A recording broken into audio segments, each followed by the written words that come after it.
मुसलमान भक्त गुलाब सखी जी बरसाना की पील पखरी से प्रेम सरोवर जाने वाले रास्ते से कुछ हटकर वन प्रांत में एक पुराना चबूतरा है। लोग उसे गुलाब सखी का चबूतरा कहते हैं। आते जाते उस पर माथा टेकते हैं। गुलाब एक गरीब मुसलमान था। बरसाने में उसका जन्म हुआ था।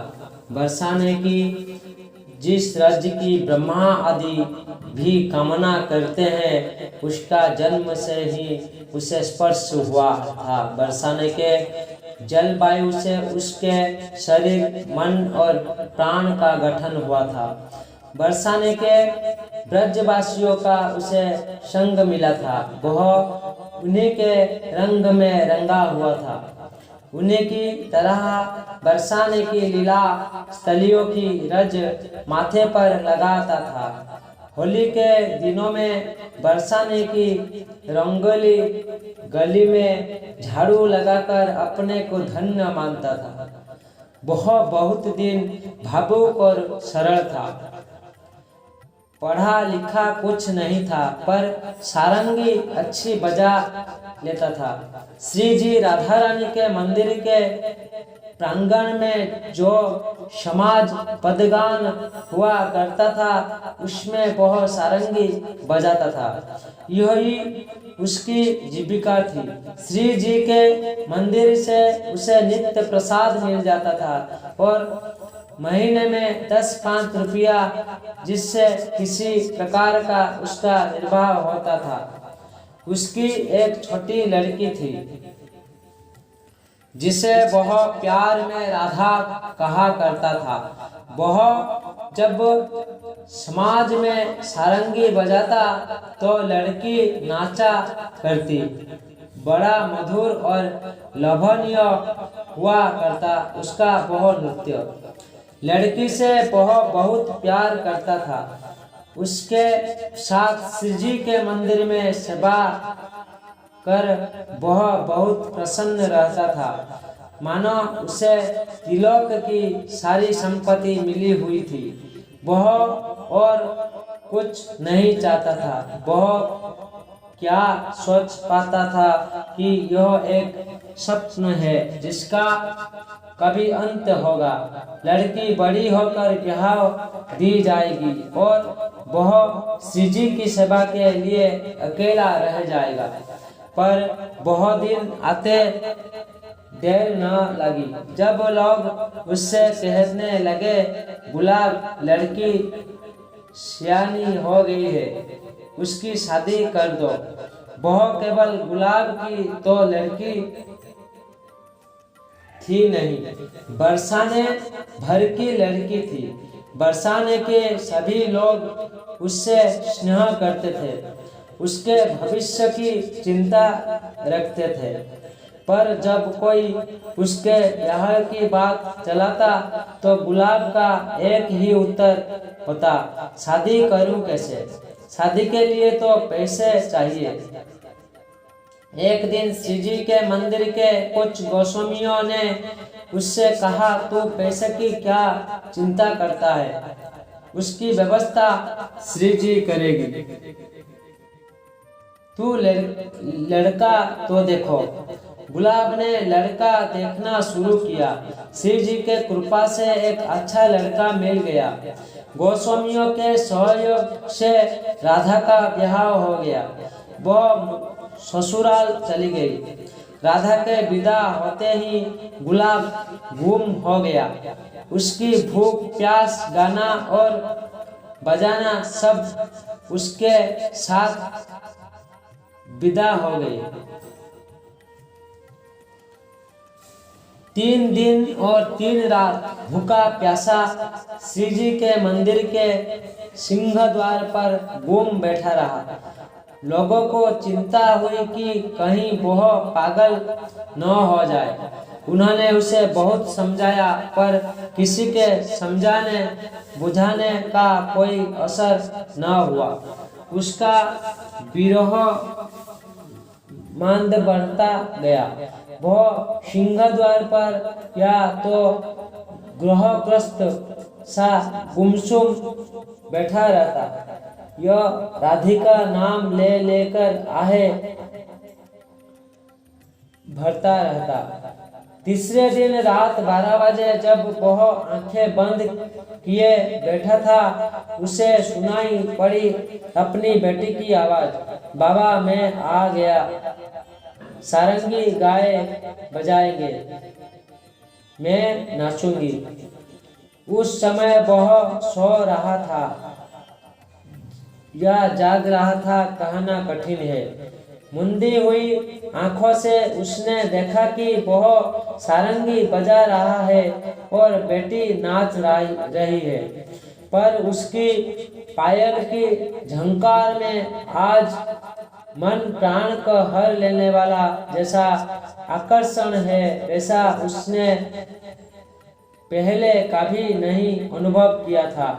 उस झंकार ने उसकी अंतरात्मा तक को झकझोर दिया। उसके भीतर और बाहर की दोनों आंखें खुल गई। उसने देखा कि यह उसकी बेटी राधा नहीं, स्वयं राधा रानी है। स्वयं राधा रानी है जो उसी की तरह नृत्य कर रही है, और यह उनकी पायल की झंकार है जो उसके कर्ण कुहर में अमृत उड़े रही है।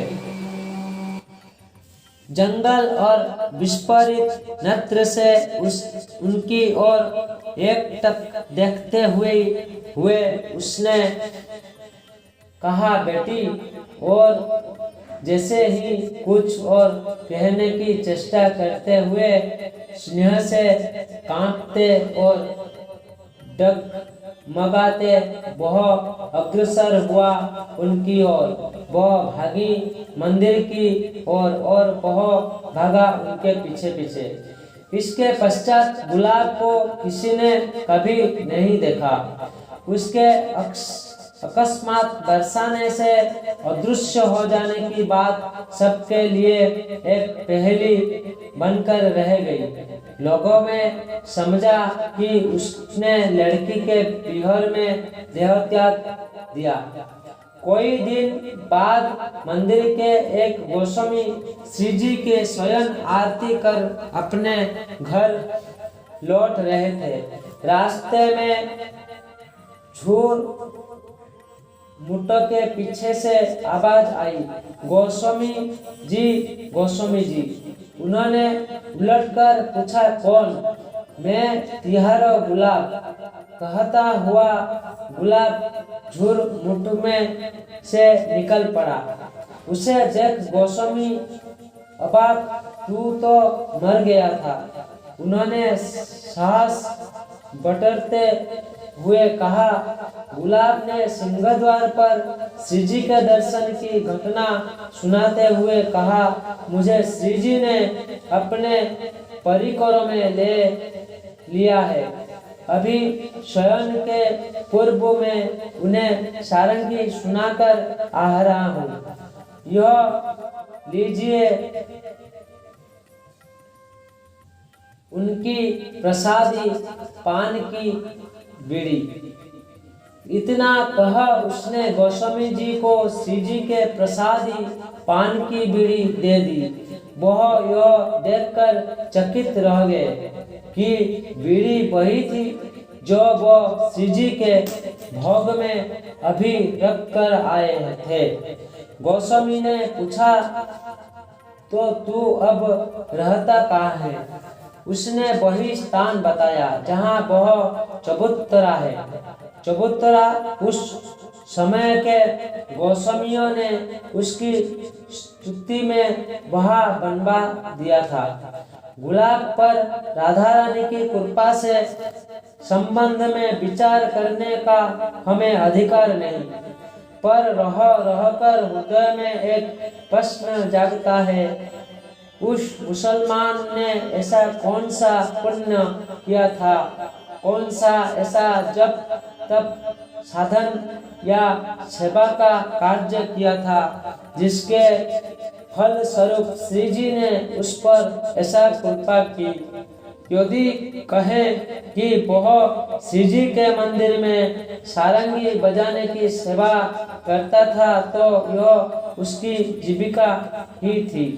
वह सारंगी अपना पेट पालने के लिए बजाता था, न कि श्री जी को प्रसन्न करने के लिए। यदि कहो कि वह श्री जी के मंदिर के सिंहद्वार पर 3 दिन तक बैठा रहा था राधा नाम ले लेकर, तो वह तो अपनी लड़की राधा का नाम लेकर उसके लिए रोया था, न कि राधा रानी के लिए। उसके हृदय में जो तड़प था वह अपनी लड़की के विरह की थी।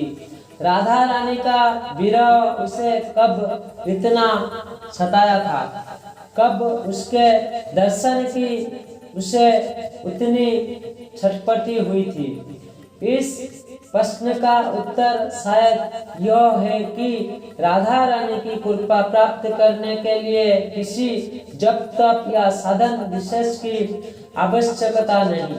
आवश्यकता है केवल उसकी कृपा चाहने की और अपने आप को उसे ग्रहण करने के योग्य बना लेने की। उनका कृपा